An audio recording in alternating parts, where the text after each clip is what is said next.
Salut tout le monde. Du coup je reviens après une grande absence quand même parce que ça fait depuis plusieurs mois que je suis pas venue sur ma chaîne YouTube. Du coup je vais reprendre ma chaîne YouTube là et je vais reprendre mes chroniques. J'ai d'autres petits projets que je voulais faire en vidéo, donc du coup je vais vous les présenter courant novembre et décembre pour certains. Donc là aujourd'hui je reviens pour vous parler d'une chronique, d'un livre que j'ai lu il y a quelques temps. C'est Roule d'Hélène Goutelet. C'est un super livre. J'aime beaucoup la couverture. J'ai d'ailleurs acheté pour la couverture parce que je suis pas très science-fiction. Et j'avoue que là j'ai eu envie de me lancer. C'est un roman de science-fiction qui se passe dans les années, si je ne me trompe pas, 2800 quelque chose. Enfin en fait c'est dans très très longtemps. Et donc du coup on retrouve trois jeunes femmes qui sont issues de milieux totalement différents. On les rencontre les unes après les autres parce que du coup on a les points de vue des trois. Donc c'est assez complexe comme lecture parce qu'on change régulièrement de personnage. On n'a jamais deux chapitres du même personnage ou des choses comme ça. Et donc du coup en fait ces jeunes filles-là vont apprendre qu'elles sont les filles du roi dès le début. Et elles vont se retrouver à devoir combattre pour accéder au trône. Donc je vais vous lire le résumé. Donc Sophie, Reine et Akela vivent au royaume de Colonia. Elles ne se connaissent pas et n'ont rien en commun. Lorsque le roi les convoque, elles s'attendent au pire. Chacune d'entre elles cache un lourd secret qui pourrait porter atteinte à leur vie. Quand le souverain leur révèle qu'elles sont ses seules héritières, le combat est lancé et chacune est bien décidée à prouver qu'elle mérite de régner. Mais quelqu'un à Colonia connaît leurs secrets et ne reculera devant rien pour les manipuler et les empêcher de conquérir le trône. Donc voilà, c'est vraiment un roman, comment dire, il est assez particulier parce que déjà on a les trois points de vue, on a un rythme de l'histoire qui est vraiment centré sur les trois personnages. On n'a pas d'histoire extérieure à part cette histoire-là. Chacune a un secret en fait, on le comprend dès le résumé. Elles ont chacune un secret qui peuvent les tuer parce que du coup en fait ça a un rapport avec la famille royale et à Colonia les lois sont très très strictes. Et donc du coup elles vont essayer de se protéger déjà elles-mêmes et au fil de l'histoire en fait on va apprendre qu'elles vont essayer de se protéger toutes les trois. Donc, euh, donc c'est vraiment un roman, enfin moi j'ai directement accroché et en même temps d'un côté j'ai pas trop accroché.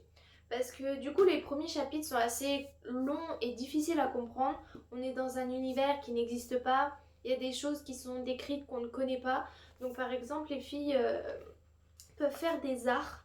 Et au tout début j'avoue que les premiers chapitres j'ai eu énormément de mal à comprendre ce que c'était et comment ça se passait. Et puis au final, au fil des chapitres, on comprend parce qu'on les voit faire, on les voit faire des arts, comment elles les utilisent, tout ça. Et donc du coup, en fait, on comprend directement en fait le sens de ces choses-là. Mais c'est vrai qu'il y a un vocabulaire qui est pas forcément facile à comprendre au départ. Mais plus on rentre dans l'histoire et en fait plus on les comprend et du coup on s'adapte vite à cet univers-là. Donc du coup c'est assez particulier d'avoir, enfin pour moi en tout cas c'est assez particulier d'avoir trois personnages en point de vue. Des fois je me perdais un petit peu, surtout que Ren au début se fait appeler Florencia. Donc du coup, euh, donc du coup c'est vrai qu'au début des fois on peut vite se perdre et des fois je commençais un chapitre puis j'avais pas le temps de le finir, du coup je le reprenais et je savais plus avec quel personnage j'étais. Enfin c'était assez complexe comme par rapport à ce style de récit pour moi, parce que j'ai jamais eu de récit comme ça.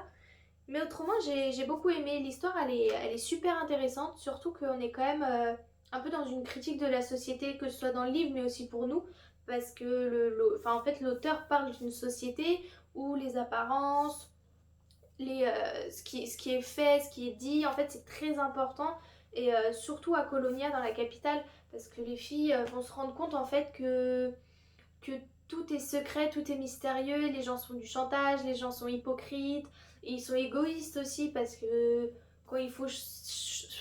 en gros, quand il faut choisir qui sauver, bah, c'est tout le temps les plus riches qui sont choisis plus que les pauvres. enfin beaucoup de choses comme ça et c'est super intéressant. Il y a aussi le fait que que ces Sophie et Akela en fait viennent d'ailleurs. Elles font pas partie de la capitale et donc du coup en fait on va voir directement au regard des autres qu'elles sont pas les bienvenues parce que c'est l'inconnu, c'est la peur, c'est beaucoup de choses comme ça et et c'est vrai que du coup on va vite voir une différence avec Reine qui elle, même si elle était comment dire servante, elle arrive à se faire une place en fait assez rapidement dans l'histoire. Il y a aussi des personnages secondaires qui sont très importants, dont l'un des compagnons de Sophie qu'on va très vite rencontrer et dont on va vite découvrir leurs secrets à tous les deux, qui est super important. Enfin moi je l'ai adoré, même si on ne le voit pas très longtemps, mais il nous aide un peu à comprendre le personnage de Sophie, tout comme avec Ren, et c'est Danton je crois, oui c'est ça, Danton, qui lui par contre va montrer en fait Ren sous un autre visage et du coup ça nous permet vraiment de comprendre en fait le passé de chacune et de comprendre leurs secrets, pourquoi ça s'est passé, ce qui les a poussés à faire ces choses-là. La seule que j'ai eu un peu de mal c'est Akela. Elle est assez réservée et les chapitres sont assez longs et en fait quand on est avec ce personnage-là, on peut vite trouver les chapitres très longs parce que même s'il y a un minimum d'action et qu'on suit son secret de près et tout ça, je trouve que c'est un personnage assez mou dans l'histoire et je trouve ça assez dommage parce que je suis sûre que c'est un personnage qui peut être super intéressant, mais son secret en lui-même ne... Ben, en fait, c'est un passé qui est caché parce que du coup, elle fait quelque chose qu'elle ne peut dire à personne, que personne ne rencontre, que personne ne voit. Et donc, du coup, en fait, ça reste un passé secret qui peut pas être trop exploité avec les autres personnages. Alors que Sophie et Ren, leur passé en fait c'est des êtres humains, c'est des personnes, donc du coup on les rencontre, on comprend mieux, il y a des interactions, il y a de l'action entre les deux, enfin plein de choses comme ça, ce qui n'est pas le cas d'Akela et du coup c'est vraiment dommage. Après Akela, moi j'ai beaucoup aimé son personnage dans le fait que on la voit vraiment évoluer, elle passe de quelqu'un d'hyper renfermé et très discrète à une jeune femme qui s'ouvre et qui se laisse aller en fait en présence de ses demi-sœurs. On remarque aussi qu'elle apprend très vite et qu'elle fait partie de la société très rapidement, même peut-être plus que Sophie qui elle est un peu plus réticente. Mais du coup c'est vrai que son personnage, bah, en fait il est super bien exploité dans le roman et en fait c'est ça qui a fait que j'ai commencé à accrocher, on va dire à la moitié, voire vers la fin du livre, le personnage devient vraiment plus intéressante et beaucoup plus ouverte en fait. Du coup, on apprend tellement de choses, on la voit sous tellement d'angles différents que bah, en fait, c'est vraiment un nouveau personnage limite. Pour ce qui est de l'apparence du livre, du coup, donc bah, la couverture est super jolie. Moi, j'aime beaucoup, elle est très bien travaillée. Les écritures, elles sont super belles aussi. Et à l'intérieur, en fait, on a une grosse écriture, c'est vraiment facile à lire. Le seul problème qu'il peut y avoir, bah, du coup, c'est le vocabulaire, le lexique, tout ça, ça peut être assez compliqué. Le, le changement de chapitre, il est assez simple, enfin, il est pas non plus super bien travaillé, on a juste le nom des personnages, enfin voilà. C'est super intéressant en tout cas. Mais c'est vrai qu'il est super bien à lire. C'est plus de la science-fiction jeunesse. Je dirais ça ressemble beaucoup à tout ce qui va être Hunger Games, Divergente, des choses comme ça. C'est un peu dans le même style. Juste là, on met pas forcément les histoires d'amour comme on peut avoir dans Hunger Games ou Divergente en avant. C'est vraiment la relation en fait entre les trois sœurs qui est exploitée. Et moi, je trouve ça super bien. Genre, ça fait un changement en fait.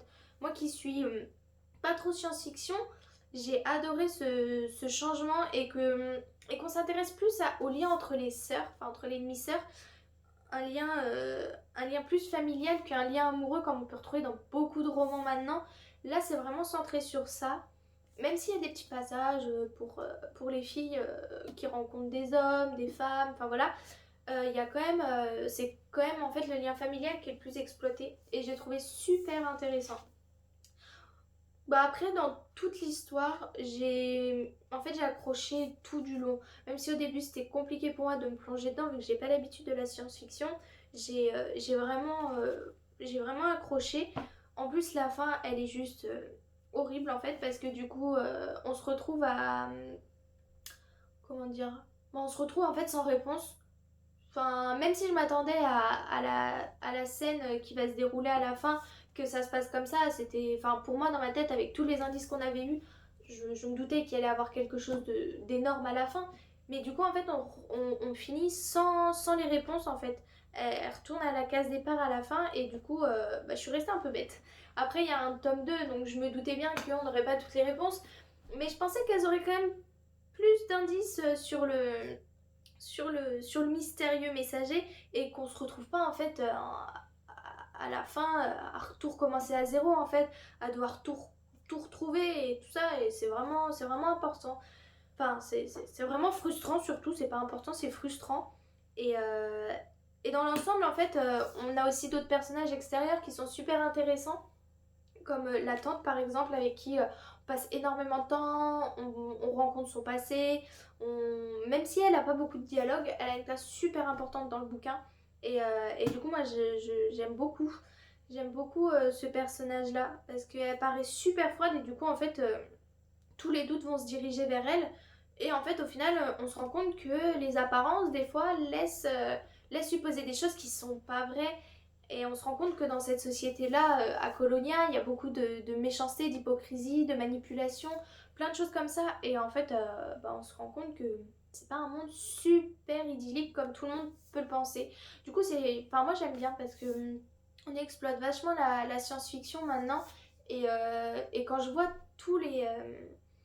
bah, tous les livres maintenant qu'on peut avoir sur la science-fiction, on est vraiment plus dans une critique maintenant que dans une image un peu utopique d'un monde meilleur en fait. On va plus dans la science-fiction où on s'imagine un monde meilleur, où tout le monde se sauve la vie, tout le monde sauve la vie des gens, tout le monde s'entraide, des choses comme ça. Là on est vraiment dans une critique de la société et c'est pas parce que ça se passe dans 600 ou 700 ans que ça veut pas dire que c'est ce qu'on est aujourd'hui. Et j'aime beaucoup les sujets qu'elle aborde parce que du coup à quelle heure on va apprendre qu'elle est lesbienne et enfin en tout cas qu'elle est attirée par les femmes et du coup en fait c'est plein de sujets comme ça super importants et très bien travaillés en fait parce que l'écriture est juste super belle, elle est agréable, elle est pas compliquée à lire et, euh, et j'aime beaucoup aussi parce que l'auteur exploite énormément les sentiments. Il y a énormément de passages où les personnages, en fait, elles vont se retrouver toutes seules et elles exploitent leurs sentiments, leurs inquiétudes, tout ce qu'elles peuvent ressentir dans leur journée, elles l'exploitent, toutes les images qu'elles voient autour d'elles, tout ce qui peut être mis en avant, en fait, dans le bouquin, et ben, elle le fait et j'aime beaucoup ça parce que, du coup, c'est hyper important, en fait, pour comprendre la situation et les actions, surtout quand les personnages se retrouvent toutes seules. Parce que des fois, ça peut paraître long, des personnages qui se retrouvent tout seuls à certains moments. Et en fait, elle remplit les trous avec plein de questions, plein d'inquiétudes. Et du coup, en fait, nous, ça nous donne encore plus de questions à se poser où on n'a pas les réponses puisque le personnage n'a pas de réponse. Donc nous, on va pas plus en avoir. Et c'est super important. En tout cas, je vous conseille vraiment ce bouquin. Il est sorti, je crois, cet été ou en septembre. Donc il peut être encore trouvé partout. C'est des éditions Bayard. Il est à 17,90, prix d'un livre dans ce style-là. Il est super bien. Il est super joli. Enfin, moi j'ai accroché. J'espère que vous accrocherez aussi pour ceux qui le liront.